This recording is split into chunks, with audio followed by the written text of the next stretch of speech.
Hi, I'm Jarrad Brown, Australian expat financial planner based here in Singapore, working with Australians all over the world. Welcome to my video series where we cover some of the tough personal finance questions for Australians. Now today we're going to cover my 3 top tips for new grandparents when it comes to putting your new grandchild on the right financial path. And we're going to cover some fairly basic financial tips, but I hope you find them helpful. So let's dive right in. Now the first and most morbid, of course, is to make sure that your will is up to date and reflects your current wishes. Now if you don't already have a will, even more important, make sure that you reach out to your lawyer or to your financial planner for a recommendation for somebody to do your will and prepare your will and your other estate planning documents. But make sure it's very clear, make sure your new grandchild is addressed. Have you listed that your assets, your estate will go to all of your grandchildren? Are you wanting to specify that it will only go to some, more to others, certain assets to others? You have a lot of choice when it comes to your will, so do just make sure that it does reflect very clearly your wishes, because new members to a family can cause certainly some stirs when it comes to your estate planning. It's also very important to consider whether your grandchildren are actually financially dependent on you or not, because that could also have some impact on your estate planning strategies. Again, make sure that you reach out and get professional advice here and make sure that you're planning accordingly and your will is reflective of your current situation and your current wishes. Let's get on to tip number 2.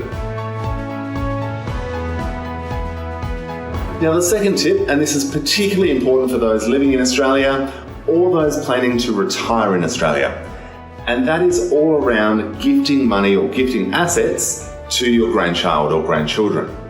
Now, when you gift assets in Australia, there is what they call a gifting provision, which impacts the means test when it comes to your government or Australian pension. Now, under the current rules, you can typically give $10,000 per year up to various maximums. So it's very important that you receive professional advice here, because any money that you gift will often form part of your assets test and your means test, which is basically the financial test that the Australian government or Centrelink impose on you to determine how much of the government pension you're going to be entitled for. So if you're thinking that you might want to give money to your grandchildren in future, in the years to come, it may very well make sense to start planning for these things early, start gifting money early, and make sure that you're going to be able to live out your retirement lifestyle that you want without actually being burdened because we haven't planned ahead to gift money to our grandchild or our grandchildren.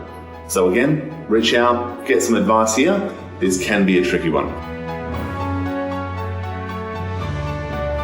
Now my third tip is for those grandparents wanting to put a little bit of money away for their new grandchild or grandchildren to go to school or buy their first house or whatever it may be, starting to put a bit of money away for their future. Now, under the Australian tax regime, minors are taxed very, very aggressively over any income or any capital gains over just a few $100s.